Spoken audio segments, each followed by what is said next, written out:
All right, so I decided that I would use this densely populated cityscape in order to make a really quick video about how to use the adaptive cruise control, because I pretty much already demonstrated how to use Super Cruise, but I could make a very short demonstration of that so that this way, you know, people who aren't so tech savvy will figure it out too. So here's the problem. On a regular city street, Super Cruise has been deactivated and it won't be allowed to work. So Cadillac does not want you being able to use Super Cruise on a regular city street. So what you end up having to do is you have to use adaptive cruise control. So adaptive cruise control is very simple to use. So what you have to do is you go down here. First of all, this cancels the adaptive cruise control and that enables it. When you enable it, you will see that number right there that tells you the speed limit that the adaptive cruise control is set for. All you need to do is basically set the speed that you want adaptive cruise control to work at. Right now, my speed is set at 25. So it's very simple. All you would do is push this button down. That turns it into set. And then in order for you to use it, you simply have to push up, and that will mean resume. And resume tells it to turn on. So when I turn it on, all I'm going to do is one tap, and then you see now the car is taking over. I am not using my pedal in order to control my speed. The difference between cruise control and adaptive cruise is that you have to steer yourself, which is probably not too much to ask because some people will never use that feature anyway because they don't trust the technology. So what you'll see is right now, I didn't do it with my foot, but the car slows down because it senses that this guy is here. Adaptive cruise control is running right now because you can see that it is green there. Had I had Super Cruise active, if I'm on the highway, then you'll see the steering wheel icon above the adaptive cruise control icon. So it's really that simple.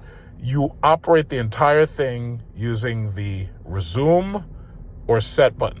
Now, if you're driving and you want to turn adaptive cruise control off, all you have to do is hit cancel, and that's the cancel button right there. So it's a very simple 3-part process. So we can cancel out everything. We'll cancel it, and we'll even turn it off, right? So you don't see the symbol right there. 3-step process. 1, set. So first of all, to set the speed, I have to actually be moving first. So let's set the speed at 25 miles an hour. So boom, set, and that's it. Now, adaptive cruise control is active because I set a 25-hour speed. Why is this important?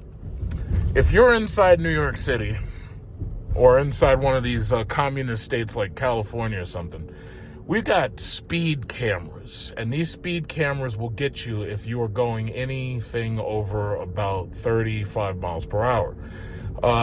They say the speed limit is 25, but that's really unrealistic for most people to really drive at 25 miles an hour. So if you have adaptive cruise control drive for you, it assumes that you're always going to stay below 25 or at 25 miles an hour. So this actually makes it easier for you to drive when you can't use Super Cruise. You can just use the adaptive cruise control. The car automatically speeds up and slows down for you. So that makes it so that driving is mostly handled. The only thing you have to do is you have to steer. Had this been Super Cruise active, you would see the green light right here.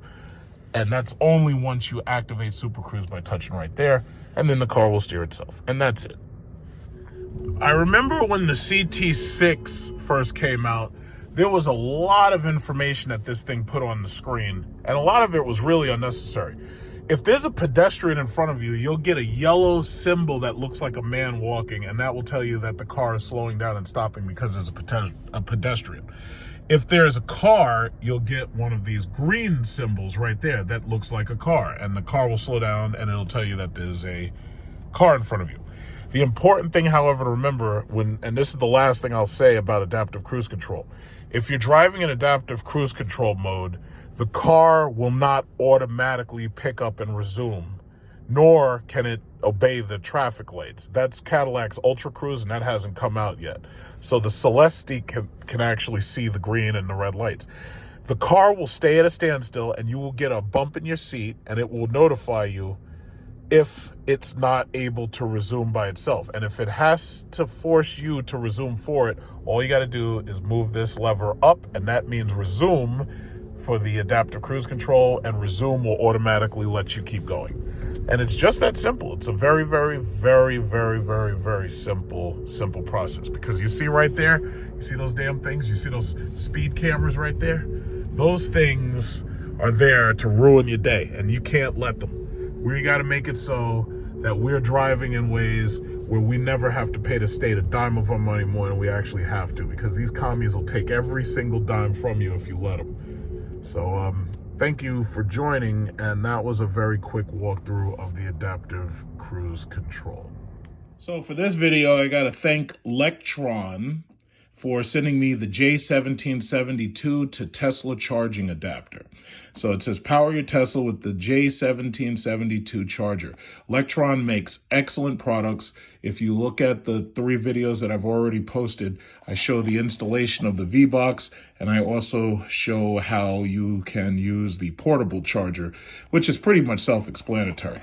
So the reason why you have this is just in case you want to use a Tesla with the Lectron. Because see, this is what it is. Elon Musk, you can talk bad about him. You can make whatever fun of him you want. You could say that the guy's evil. You can call him whatever you want to call him. The reality is Tesla makes excellent decisions when it comes to electric vehicles. One of the decisions they made was having a single small connector that was capable of AC and DC charging. And that was brilliant because while the rest of the industry was fumbling around with standards such as CCS and the J1772 standard, which is basically half the size of the whole CCS system because it doesn't have the DC fast charging ports at the bottom if you just have the J1772. The reality is Tesla said what we'll do is we'll make a single connection that has the ability to do AC and DC charging. So what this basically is an adapter that if you have a J1772 charger at your house, you can charge your Tesla using it at your house. And this way you can avoid high fees at the superchargers if there are high fees depending upon where you are, what state you are. And this allows you to plug directly into just about any of the Teslas. This will work with the Tesla Model S, the Tesla Model X, the Y, the 3, and the Cybertruck. And this gives you DC fast charging if you have that ability, like if you have level 3, but you have a J1772. Let me actually clarify that. The J1772 plugs into this side, and then it will plug directly into your Tesla. Your Tesla is capable of DC fast charging, but most houses don't have it equipped. What Tesla is doing right now is in order to service people who have J1772 and have CCS, is they are adding a second plug to their superchargers. And now if you have a Tesla, you'll charge with a plug head like this. But if you have a car that uses CCS, then they have a plug for CCS. But the Tesla standard, which they use, which is called NACS for the most part, this is what that looks like. So if I have a Tesla in my yard, I can plug this into my J1772 and then plug this into the Tesla. And within about 6 hours to 7 hours tops, that car will go from 0 to 300 miles or whatever the max charge is on that car. So once again, let me thank Lectron for giving us such quality products. If you are looking for such products because you have a Hyundai, a Kia, a Ford, or GM product, or whatever you got, take a look at the Lectron products that I'm showing off. And if you look in this video, you'll see a lot of Lectron products that are tagged. If you buy any of them, I'm very certain that you'll be happy with them, because the simple fact is the future is electric, whether you like it or not. So this is a small follow-up to the video I did about the Lectron EV charger. Here in my garage, I got my Cadillac over here, but you know what's more important than a Cadillac is books and knowledge. You need as much knowledge as you can get. So basically, jokes aside, the Lectron EV charger V-Box, I had it wired into a NEMA 1450, so therefore it's able to put out 40 amps of charge. If you have it hardwired to your circuit breaker, you'll be able to get the full 48 amps. And they also, Lectron sells more powerful chargers if you have a house that can take it. So as you can see, we're charging at 226 volts. We've been charging for about 7 minutes. We're at 40 amps, and as you can see outside, it's pretty cold. That's why I sound like I do, 55.6 degrees Fahrenheit. And if I were to take you past this wire to my car's charge port, which you probably can't see too well, the car is charging just nicely. And basically it's getting its juice. So the reality is there's a lot of people who don't believe in electric cars. There's a lot of people who hate electric cars and this, that, and other. But the reality is the way this country is moving, the way the technology is moving, everybody's going to be in an electric car or a hybrid of some type. So you'll probably have a plug-in hybrid or an electric car. The bottom line is it's coming. One way or another, it's coming. They're passing laws against gasoline cars, and that's just the reality of the situation.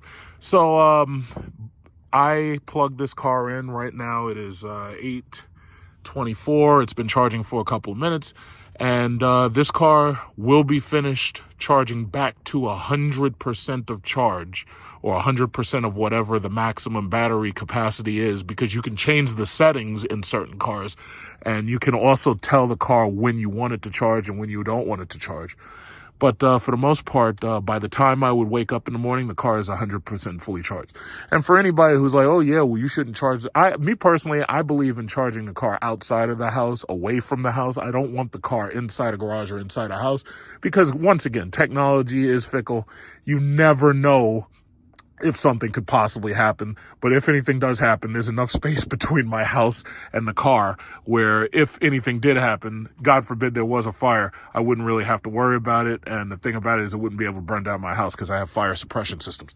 But that's about it. That's all I really had to say for this video right here. So once again, this is just an update for the Lectron EV charger.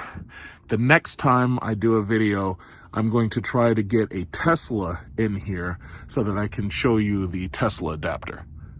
At the end of the charge cycle, the light that's there stays green. It blinks while it's charging, but it stays green while the charge cycle is over. And as you can see, it is no longer charging. It charged for 7 hours and 28 minutes. 68.22 kilowatts delivered, and now it's waiting to see what we want to do next. So at this point, all I got to do is just wrap up the wire and then just turn it off. You can leave it on, but I choose to turn it off. And just in case you need security, because you don't want people using it when you're not, home. Like if you go somewhere, all you have to do is turn the circuit itself off at the fuse box, and that's it. So when you want to disconnect it, all you do is you pull the plug. It will tell you when it's ready, and then the light flashes red. Then you just basically pull it, and you can close your charge port by just touching the little button. Where's the button? Boom, there you go. And that's it, ready to go. And that's it. So the range as it's charged is 248 miles, 80%. So you see these bars, the bars stop right here. But when you increase the amount of charge, the bars will continue all the way to the side. That's if you ask it to charge to 100% of maximum available capacity. And that's it. So now we just start a bad boy up. That ignition, get this heat up a little bit. But this car is really, really good on heat, so you don't really need to turn it up too high. So we just put it on 1, leave it at 80. And for the most part, the cabin is nice and toasty. So here's a really, really quick run through of the controls for the car that's on iOS. You can put the controls right on your iPhone. And as you see, like I put the name of the car as Galvatron. I couldn't think of anything else at the time, but for right now it works. You can change the name very easily. You just touch the name and then you can change it. So as you could see, this shows the vehicle, and it tells you right away if there's any problems with the vehicle health. So if there's something wrong with the car, it will send you push notifications. I actually had pretty much this exact same thing on my Jeep SRT.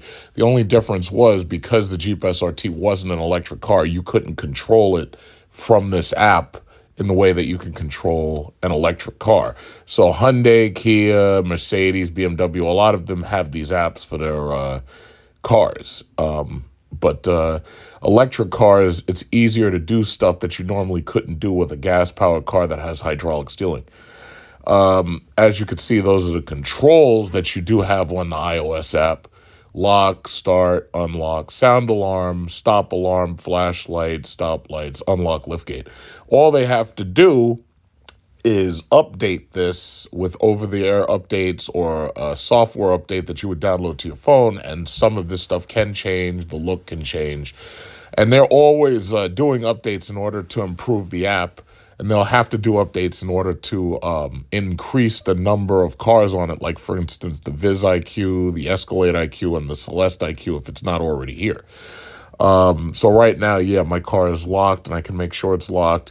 Not only that, you can also check the location. If you look at the very bottom of this screen, you can see the map, and the map allows you to see exactly where the car is. One of the beautiful things, let me just say this, one of the beautiful things about electric cars, you're not going to see too many carjackings of these things.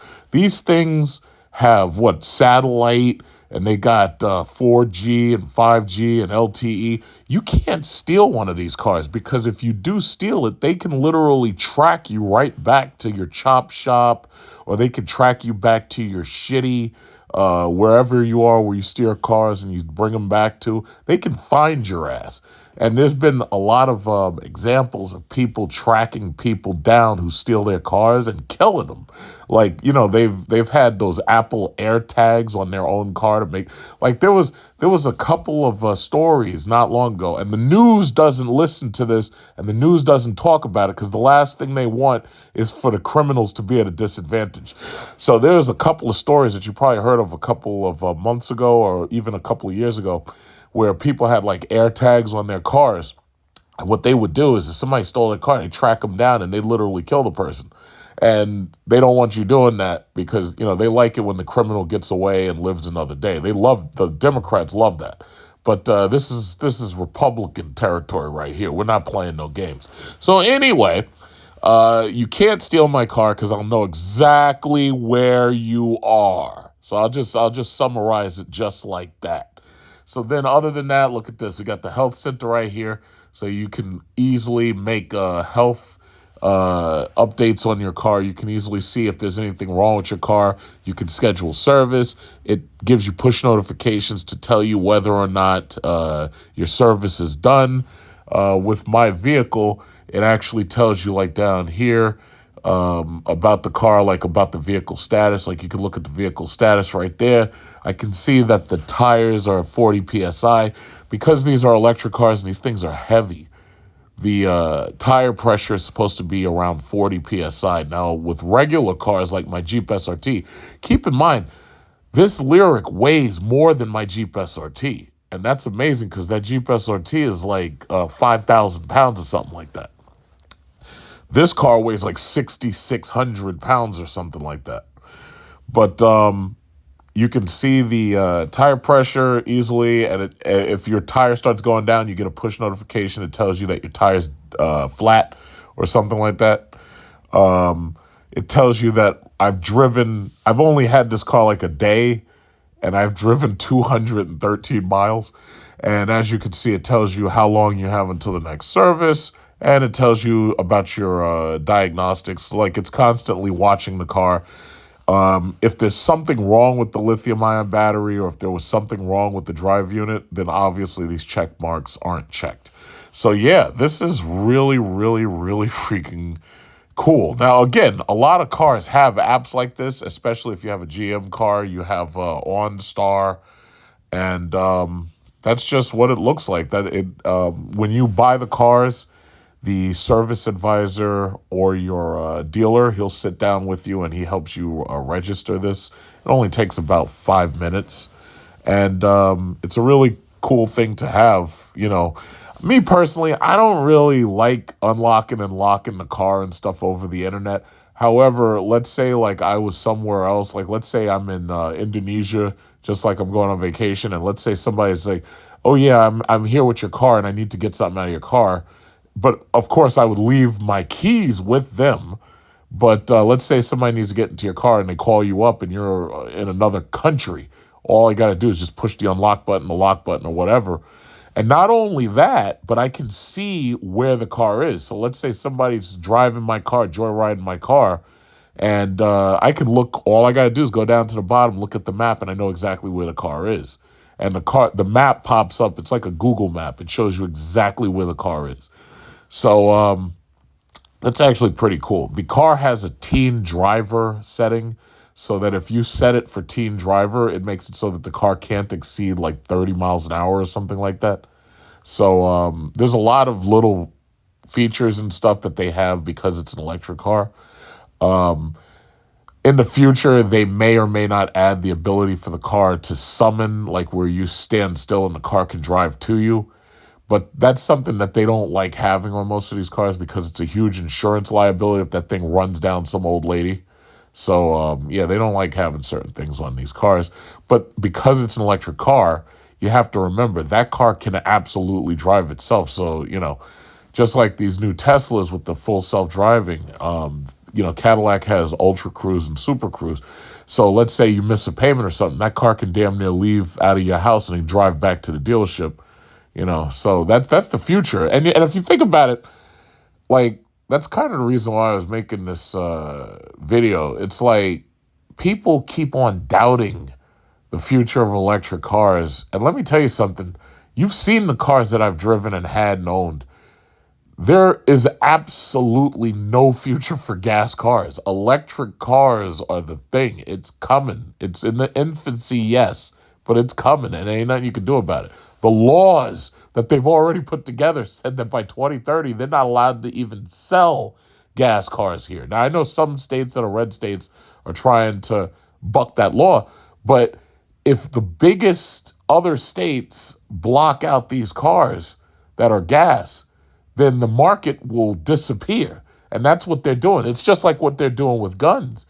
They're trying to make it so that you can't even get the ammo, or they're trying to make it so that so few people can actually get it that the market for it dries up or the manufacturer goes bankrupt. That's how they work.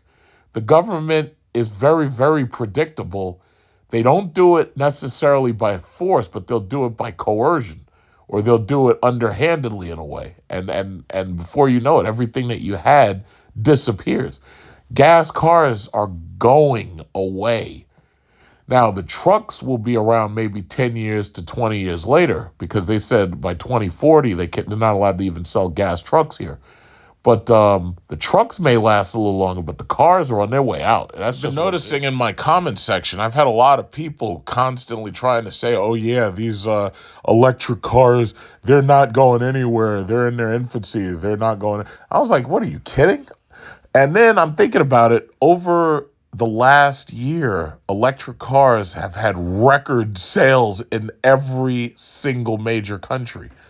Tesla sold more EVs than any automaker in 2023, but one brand is catching up. Because of those tax credits that they were offering here in America, Tesla had a record sales month in December.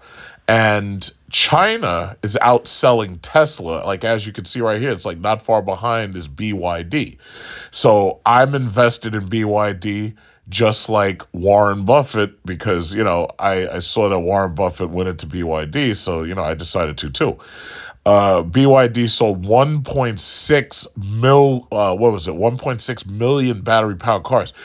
When you see numbers like that, and you see it says Elon Musk car company announced that it delivered more than 1.8 million EVs. Listen, it's like, I have noticed that when you have people who have a gas car and yet that's all they can afford, or they choose to stick with that for whatever reason, those people get really emotional when you start talking about like the future of cars. They have to see that the cars are drying up and they're just shifting over to EV. They have to see it. BMW, for example, their manuals have dried up. Mercedes, the manual transmission has dried up. The manual transmission is obsolete and it's an insurance hazard because you can never know if one of those cars may be in neutral or can hit somebody else's car. Those cars have dried up. They want everything to be automatic. That was number one. So the manuals dried up. That was just one thing. Then after that, now you look at these cars are pretty much like everything's all-wheel drive and everything's automatic.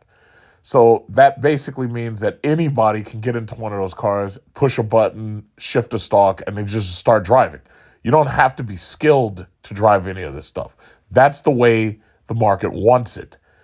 Most manuals have dried up. I know somebody, old lady, she had, a Mini Cooper.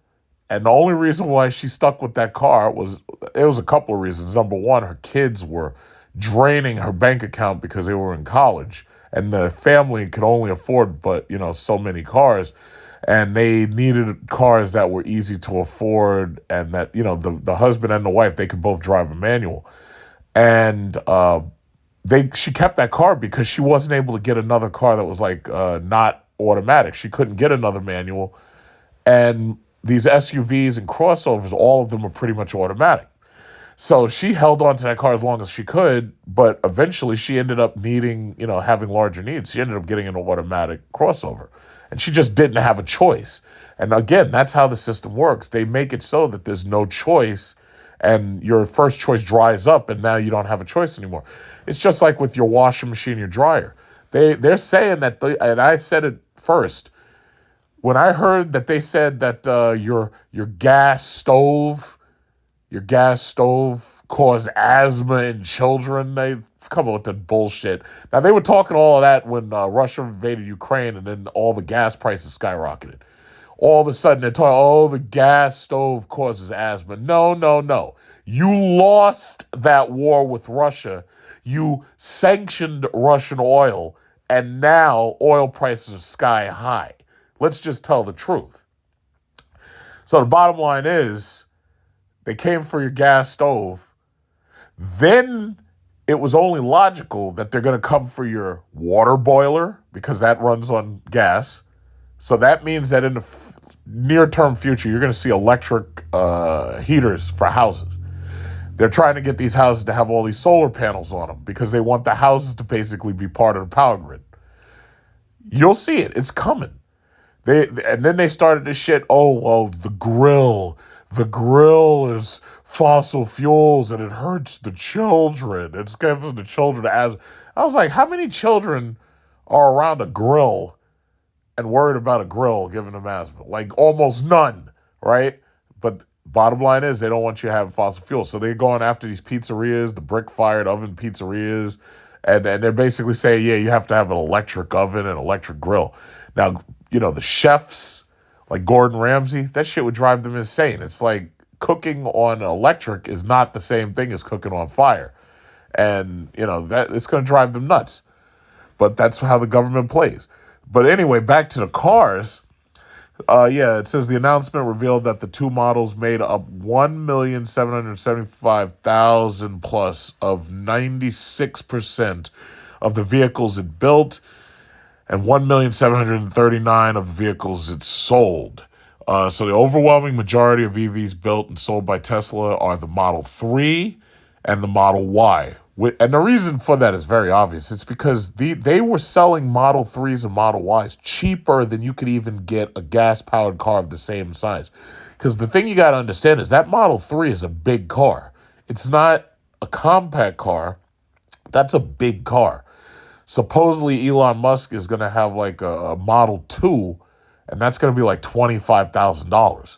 And it's going to be maybe, let's say, the size of a Mazda 2 or a Mazda 3. But this Tesla Model 3, these things are huge. And they're selling like crazy. But around here, like New York, you see a lot of Model Ys. Like you see them on every single block, every single corner. These things are selling, and because of some of those government subsidies, they've been made cheaper than gas cars. So when you make something cheaper than a gas car and you have people who actually have the means to, charge it, like those Tesla chargers I was showing you, and the people sitting them, they're sitting at these things at night. It's like, yeah, I mean, that's just what it is. It's coming, and there's nothing you can do about it. These gas cars, the models that are available are going to slowly dwindle, and eventually they're just going to disappear. And by the way, it's not going to happen right away. The law says 2030.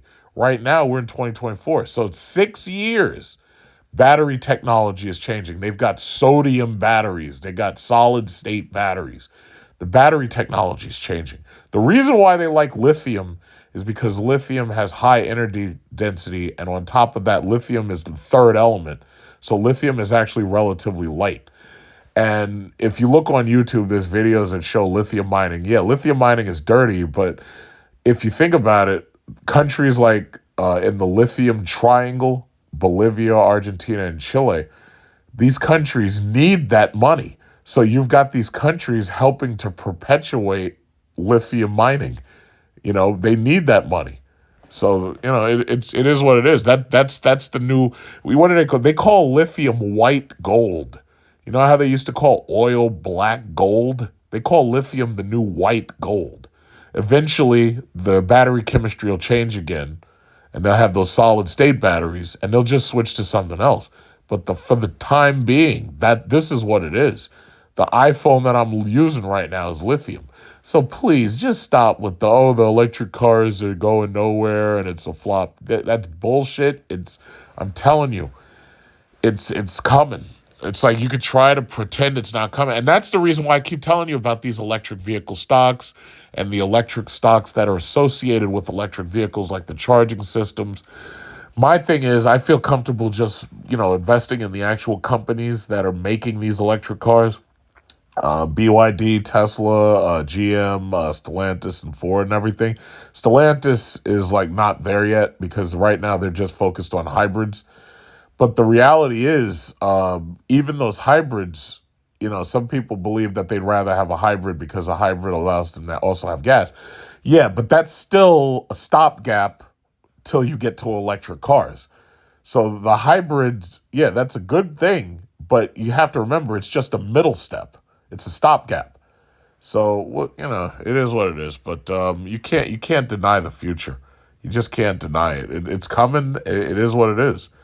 So it says BYD sold the second most EVs globally in 2023. The competition may be catching up, but the numbers suggest the Tesla strategy of aggressively slashing prices across its lineup paid. Yeah, well, a lot of people wanted a Tesla Model 3. It's just like the reason why I got white seats in my car. Normally, I would have gotten the black seat option, and there was no extra charge. You could either get black or my seats are not really white. They're actually gray. It's a really light gray. But the only reason why I got them was because every time I see these people with Teslas, they got white seats in their car. And I was like, yeah, I want that too. So the thing about it is people wanted this stuff, but a lot of people couldn't afford it. So now that you have so many more options than Tesla, there's options to, if you don't like Elon Musk, then you don't have to buy a Tesla. If you, want something that looks different and stands out, there's lots and lots of options. But please stop with the, EVs aren't going nowhere in infancy. That's just dumb. I have to say, because YouTube doesn't send notifications and YouTube seems to be throttling channels and stuff, they kind of take the fun out of giving out stock advice. Like I was saying, it's like the money that I made to buy that car, I made a lot of money during the oil short process.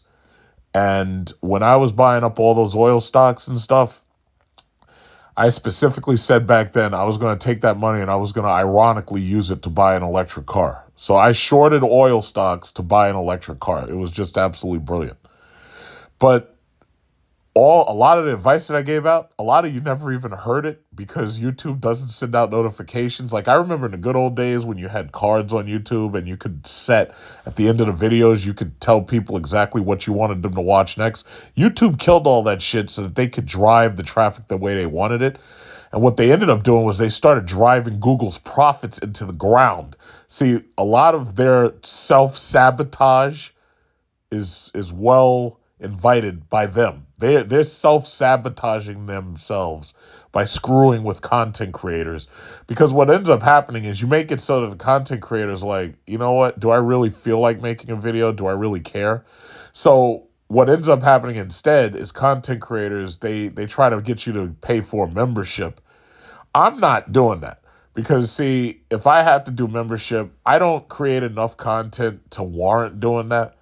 And I think that's a grift, me personally. Like there are some channels that have content that I would pay for, but I don't even pay for it then.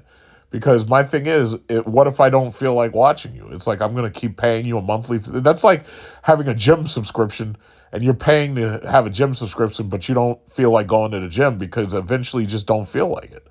You know, it's like I'm not fucking paying you for that shit. But bottom line is, these stocks, yes, the stocks took a dip this week. There was a sell-off right after December was over. There was a little bit of a sell-off. Am I worried? No, I'm not worried at all. For the most part, most of these stocks are doing fabulous. Like, for instance, you got BYD right here. Oh, well, that's BYD Gaming. I was thinking of the Chinese company. BYD, I might actually already have it saved. But, okay, in fact, let's just real quickly look at them. Gold is still over $2,000, but I really don't consider gold a good investment, nor do I absolutely don't consider it an inflation hedge. Your best inflation hedge and your best investment is really real estate. It really is. Microsoft, Nvidia, Apple, Google, and Amazon, Tesla, Micron, AMD, and Intel. I don't care about the red right now because the thing about it is most of these things are paying me dividends and I get paid a dividend regardless whether the market goes up or down because I'm not selling any of my stock. All I'm doing is building my stock portfolio, putting as much money in it as possible. I will say this, if you're a young person, if you're like 20 or 30, your goal by the time you're 60, you should have $100,000 in dividend paying stocks in a portfolio. Now, that's easier done over a number of years, but it all depends on how you manage your money. Because you think about it, if you have 30 years to have a $100,000 stock portfolio, at least $100,000, that's going into your retirement, and that's creating and generating maybe, let's say, close to $5,000 in dividends for you every single year. But you have to have good companies that are trustworthy, that are going to be around. Now, you can do what you want with your money, but in your retirement, you want to have every single advantage that you can have. That's the way, because I'm thinking about retirement. I've got 10 years left, and I'm retired. And I have already told you, I have no aspirations. I am not a philanthropist. I ain't trying to do anything. I want to be on a... You know, it's funny. I was watching Star Trek First Contact. Zephyr Cochrane, he said the same shit I said. He's like, you know what my dream is? I didn't care nothing about space. My dream was to retire on a beach with half-naked women. He said exactly that. That's exactly what I told you. It's like I'm going to be on a beach somewhere in Thailand, the Philippines, and I'm going to have a coconut juice in one hand, and there's going to be some chick half my age in the other. And I have no aspirations whatsoever. None. Like some people like, oh yeah, I just retired. Let me go back to school and learn a skill. Fuck that. I'm going to be on a beach sipping coconut juice till I die. And that's it. No aspirations. So anyway, what's next? Google, Amazon. Amazon, you know, you see in Amazon trucks like everywhere. It's like the packages keep on coming. I'm not worried about little market dips. What is it? Right now, Apple is worth, what is that, $2.82 trillion. For the last couple of weeks, they were over 3 trillion in market cap, but I'm not worried about them at all. They're doing just fine. Same thing for Google, same thing for Amazon, Tesla, AMD. Intel, the stock is 46. I was trying to tell y'all at $30 when it was down. I was trying to tell you should be buying Intel stock. Micron, I was trying to tell you about that. I was telling you when it was under 40 that you should be buying. And then it just started shooting up because of NVIDIA. NVIDIA started dragging everybody else upwards. Look at NVIDIA. NVIDIA is $479. Now, for the last week, it had been close to $500, and it actually surpassed $500. But NVIDIA is going to continue to drag the rest of these tech stocks up. So, again, in my philosophy, specifically with these dividend payers, the best thing you can own is the banks, oil companies, because they're energy and they're diverse. And then after that, I would say these big tech stocks. But then right after that, the credit cards, American Express, MasterCard, and Visa. If you own those banks and those credit cards, Americans are addicted to credit cards. Right now, airline stock is also down. I don't recommend airline stock for dividends, but I do recommend airline stock for shorting. So if you're the type of person who plays options, airline stock can actually be good because right now it's cheap and you can wait until your purchases start to grow and then you can just short it and sell at a profit. So right now, because the problem is the airlines are not profitable. And because of COVID, they are even less so. But the airlines are really, when you really think about it, they're actually part of the military-industrial complex because who makes all these parts for all these planes and helicopters? It's Boeing, Northrop Grumman, Raytheon. They make radar systems. They make computers. It's like if you buy into the military-industrial complex, you can either do that by just buying the airlines themselves, or you can do that by buying the defense contractors, Lockheed Martin, Raytheon, Grumman, and so forth and so on. Other than that, it's like oil right now is down, obviously, because we're in winter. But you can bet that oil is going to creep up as we move towards summer. Now, there has still been no resolution to the Ukraine versus Russia conflict. But the bottom line is the Ukraine versus Russia conflict has basically put electric vehicles into overdrive because the government has become much, much more focused on forcing us off of gas and fossil fuels, as I've been saying. So the bottom line is, I don't know how long that's going to last, but even without the Russia-Ukraine conflict, you still have the Middle East conflict because you can bet that this is not over. Israel may destroy Gaza and wipe it off the map, but the thing about it is Iran is still right there. And then if it's not Iran, you also have Syria. And they plotting and they planning. And the moment that something breaks out, because nobody knew October 5th was coming. Well, except, Hamas, they knew. But the bottom line is, as soon as some shit breaks out, I just want y'all to close your eyes and think. When your gas prices go back up to $4 and $5, I just want you to think in the back of your mind. I want you to hear my voice and hear me yelling and screaming while I'm doing Super Cruise and driving back and forth and plugging my car into my house about how I didn't like gas and I hated waiting on those gas lines and I went electric. I just want y'all to remember my voice. When you see Iran versus Israel and shit gets real and them gas prices go to $7 and $8, I just want you to remember in the back of your mind that I said this because we've seen this cycle before. The first time I saw this, first of all, people who existed before me, they saw gas prices go up back in the 70s because we had that Iran oil embargo. They saw that in the 70s. I saw it for the first time when I was, 2005, when we had Hurricane Katrina, and that was the first time I'd ever seen gas go up above $2. I used to drive around my mama's car, and she had like a Mercury Cougar. And I used to drive around that thing. I used to pay like $1 or something for gas. By 2005, gas prices had jumped over $2 because of Hurricane Katrina. And they never came down. Then, more recently, in your time, you saw Russia versus Ukraine 2021. and you saw how gas prices skyrocketed from that COVID pandemic. They were at their cheapest because oil went negative. But then you saw Russia versus Ukraine, and you saw fucking gas at $9 in California and $10 in certain parts of California. $10 a gallon. I ain't going back.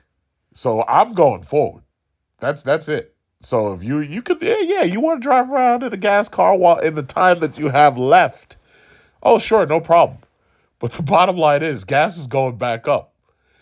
It may not go up dramatically right now, but as we move towards summer, it's going back up.